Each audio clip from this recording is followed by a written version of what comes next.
The first trade of the season has gone down when the Atlanta Hawks sent Trae Young to the Washington Wizards for CJ McCollum and Kispert. So let's talk about it. But before we do, make sure to like the video and subscribe to my channel if you haven't already. This trade doesn't really make a ton of sense for the Hawks, considering they probably would have been better off keeping Trae for just a little longer. I get they haven't looked great with him, with a record of 2-8 with him and 16-13 without him, but he was still your franchise point guard and they got rid of him like that. From the season, he's averaging 19 points and 9 assists on 41% from the field and 30% from free, all career lows since his rookie season. But his efficiency and his defense has always been bad. But they weren't just 16-13 without him. Also went on a 5-game win streak without him, and as soon as he came back, they dropped 5 games in a row, including losses to the Hornets and the Bulls twice. Young's pitiful defense has been on full display this season, being a major determining factor as to why he was traded, but his inefficiency as a smaller guard was also a big factor. He is a good passer at 9 assists per game, but since he's been out, Jalen Johnson has stepped up massively as a playmaker, averaging 8 assists per game, with 7 games of 10 or more assists without Trae. He's also averaging 23 points without Young.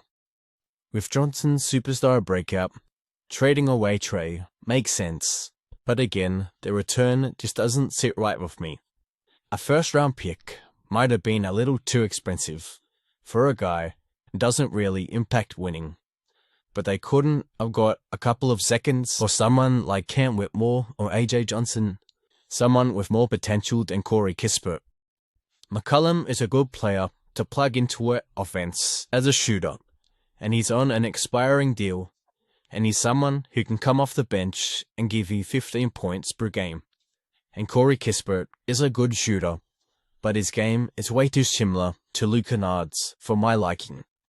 But the Hawks do need more shooting, so maybe I'm talking myself into this trade as we go. The Hawks' new lineup will look like this: Nickeil Alexander-Walker at point guard, Dyson Daniels as shooting guard, Zachary Risachet as small forward, Jalen Johnson at power forward, and Kristaps Porzingis at center, CJ McCollum as the backup point guard, Luke Kennard the backup shooting guard, Kispert the backup small forward, Mo Gay the backup power forward, and Onyeka Okongwu the backup center, with Vic Krejci, Asa Newell, and Keaton Wallace fighting for rotational minutes. This trade is a huge win for Washington. They finally get the point guard they've been looking for since the John Wall days, and all they had to give up was a 34-year-old CJ McCollum. He wasn't a part of their future plans, and Kispert, who's already 26 and only in year 4 of his career and hasn't really taken steps in his game. Outside of his shooting and off-ball movement, there's not really a lot Kispert does. He isn't a good playmaker. His defense is subpar at best, and he's not the quickest or most athletic on the court. And they got Trae Young in return, someone that once upon a time averaged 29 points and 11 assists. Trae coming in should only help the Wizards' young core. I could see a world where he hinders the development of Bob Carrington, but if it helps everyone else, then it's a massive win. Trae made guys like Clint Capella and John Collins look like top big men. I can only imagine what he's going to do with Alex Sarr. Coulibaly has struggled mightily from the 3-point line this season, only shooting 26% from free. So hopefully with Trae Young getting more defensive attention than McCollum did, it will give Coulibaly more open shots.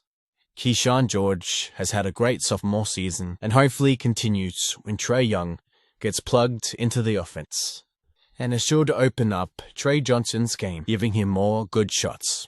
Washington had a lot of good defenders that can hide Trae's defensive issues, like Bilal Coulibaly, Alex Sarr, Keyshawn George's defense should only improve. Bub Carrington has a lot of size for a point guard and isn't a negative on that end.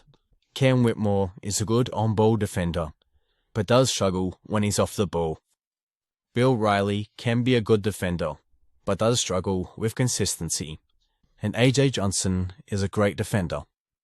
The new look Wizards lineup should look like this: Trae Young at point guard, Bilal Coulibaly at small forward, shooting guard Keyshawn George at small forward, Chris Middleton at power forward, and Alex Sarr at center, with Bub Carrington, the backup point guard, Trae Johnson, the backup shooting guard, Cam Whitmore and Will Riley, the backup forwards, and Marvin Bagley, the backup center, with guys like Tristan Vukcevic, AJ Johnson, Jameer Watkins, Malachi Branham, and Justin Champagnie fighting for rotational minutes.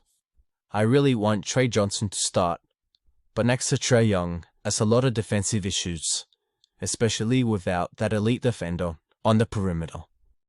To recap, I think the Wizards are massive winners, and I need to see what the Hawks look like before I can say if they won or lost this trade. Let me know your thoughts on this trade and who you think won. That's going to end this video. Make sure to like the video and subscribe to my channel if you haven't already, and I'll see you in the next video.